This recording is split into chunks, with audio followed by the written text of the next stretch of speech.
రెండు ఉండాలి.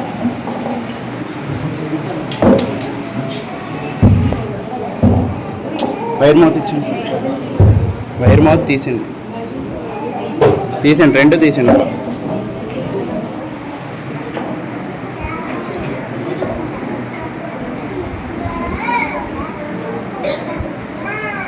అక్కడికి వెళ్ళి డ్రెస్ బాగుంది. ఎంత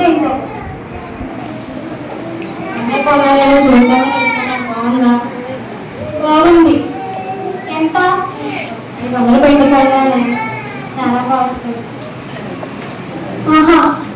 సరే ఏమే ఎంఏ డ్రెస్ అంతా 500 అంటే ఏమన్నా బాగుందా? చిరిగిపోతుంది కదా డ్రెస్.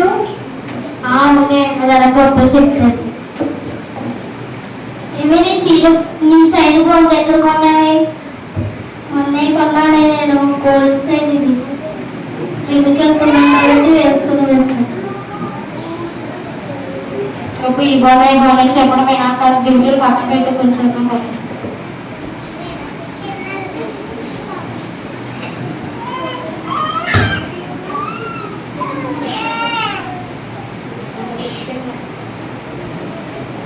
మన చచ్చిపోయినా ఇంటి దగ్గర కన్నా వల్ల ఆగుతున్నాయా?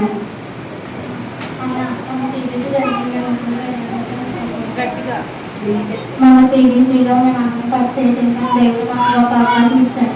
నాకు చాలా సంతోషంగా ఉంది.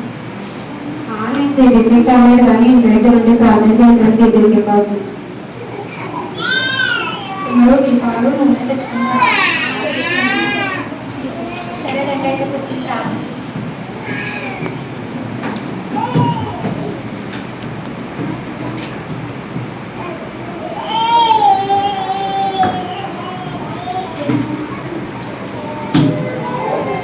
అప్పుడే ప్రార్థన స్టార్ట్ చేసే చిరాగ్గా చాలా చిరాగ్గా ఉంది. అప్పుడే ప్రార్థన స్టార్ట్ చేస్తుంది. చాలా చిరాగ్గా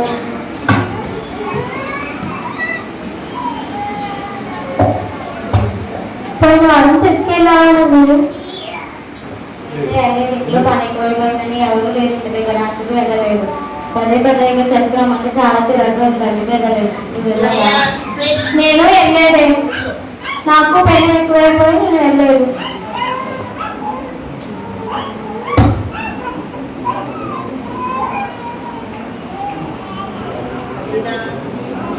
పాట పాడండి అమ్మ. ఏదోటి పాట పాడాలి కదా. ఏదోటి పాట పాడండి. ఏదోటి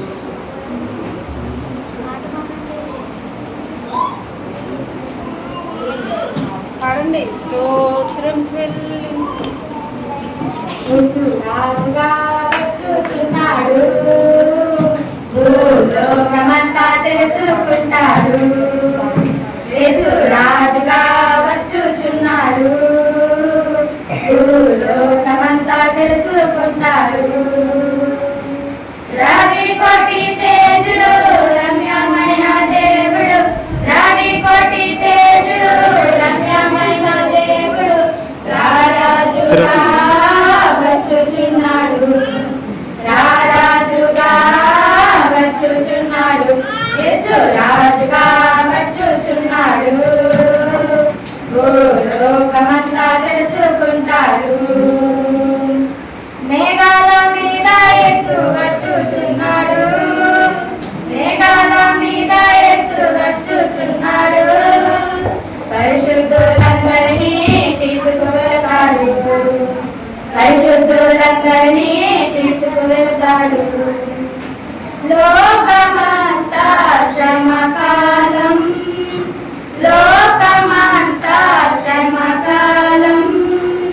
వేడువబడుట బహుఘోరం. వేడువబడుట బహుఘోరం. యేసు రాజుగా వచ్చుచున్నాడు. భూలోకమంతా తెలుసుకుంటారు. ఇదిగో పెళ్లి కుమారుడు. అతన్ని ఎదుర్కొని రండి.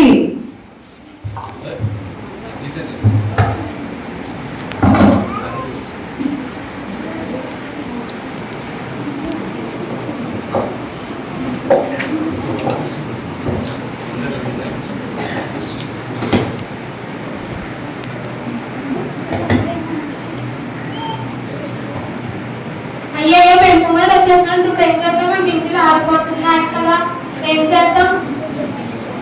అమ్మా మీరు ఇటు జరగండి, మీరు ఇటు జరగండి, ఇటు జరగండి, ఇటు జరగండి బాగా వెళ్ళి అడుగుదాం ఒకసారి. ఇటు జరగండి. మన దగ్గర ఇందాక జరగండి. సీసాలు చూసి పదండి వెళ్దాం. మా డ్యూటీలు ఆరిపోతున్నాయి, మీరు మాకు కొంచెం ఇస్తారా? మీకు మాకు సరిపోదు, మీరు షాప్కి వెళ్ళి కొనుక్కోండి. ప్లీజ్ ఇవ్వరా? ప్లీజ్, మీకు మాకు సరిపోదు కాబట్టి షాప్కి వెళ్ళి కొనుక్కోండి. వెళ్ళండి వెళ్ళండి, త్వరగా వెళ్ళండి, ఆయన వచ్చి రాకముందే వెళ్ళండి.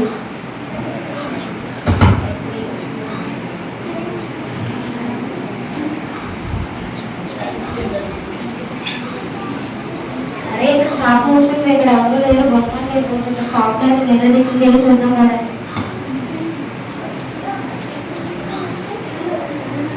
ఇక్కడ కూడా షాప్ లేదు, ఎక్కడ ఉన్నాయి షాప్?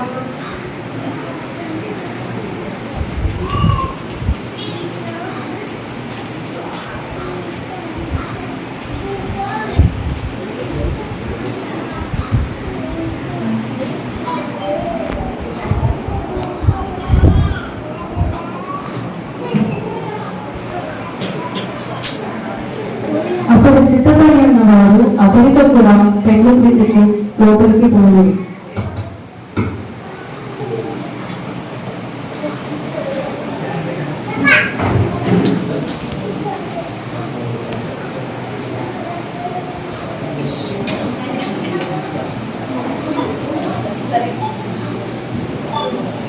మనం డ్యూటీ కస్టమర్ కదా, ఎక్కడికి వెళ్ళారు చూద్దాం కదండి.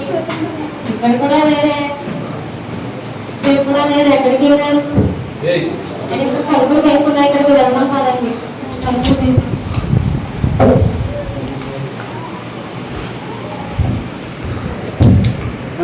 అయ్యయ్యా డోర్ తీయ్యా, అయ్యయ్యా డోర్ తీయ్యా, అయ్యయ్యా డోర్ తీయ్యా, అయ్యయ్యా డోర్ తీయ్యా. మీరెవరో నాకు తెలీదు, మిమ్మల్ని నేను ఎరగను.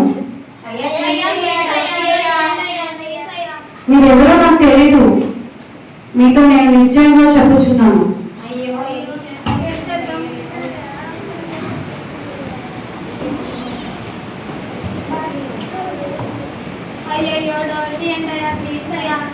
మైక్లో చెప్పండి. మైక్ ఇది, మైక్ ఎందుకు ఇచ్చారు?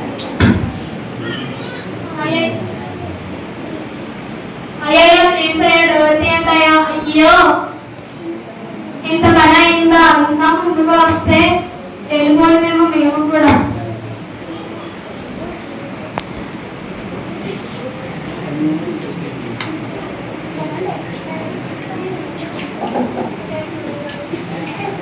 అయ్యో అందరూ తెలిసి ఉన్నదండి.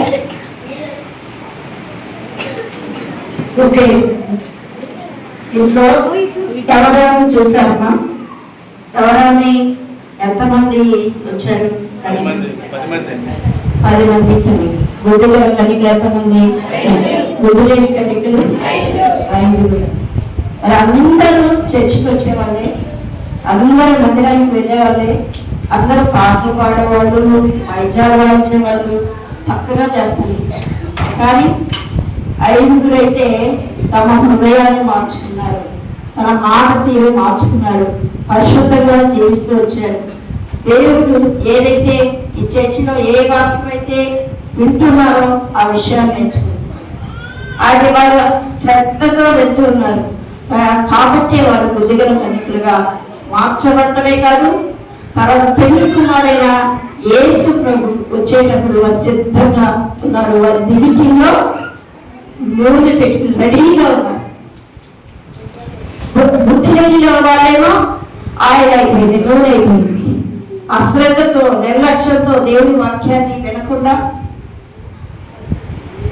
ఏదో నెల మాటలతో లేకపోతే కాలక్షేపంతో మందిరానికి రావడం, చర్చికి రావడం జరుగుతూ తన జీవితాన్ని ఏం చేశారు?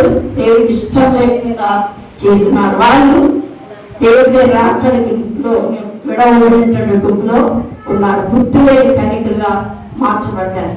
మరి మీ జీవితం బుద్ధిగల కన్నికలుగా ఉండాలని కోరుకుంటున్నారా? బుద్ధి లేని వారిగా ఉండాలని కోరుకుంటున్నారా? బుద్ధిగల కన్నికలైతే తమ జీవితాలు తమలో మార్పు కావాలి. ఆచారబద్ధంగా ఏదో అలవాటుగా దేవుడి మందిరానికి రావడం కాదు, కానీ దేవుడికి ఇష్టలుగా ఉన్నప్పుడు ఖచ్చితంగా దేవుడు ఆ యేసుక్రీస్తు మళ్ళా దేవుడు ఏం చేస్తారు? రెండవ అక్కడగా రాబోతున్నారు. రెండవ అందరూ సిద్ధపడి బుద్ధిగల కన్నికలుగానే మనం ఉందాం. ఆమె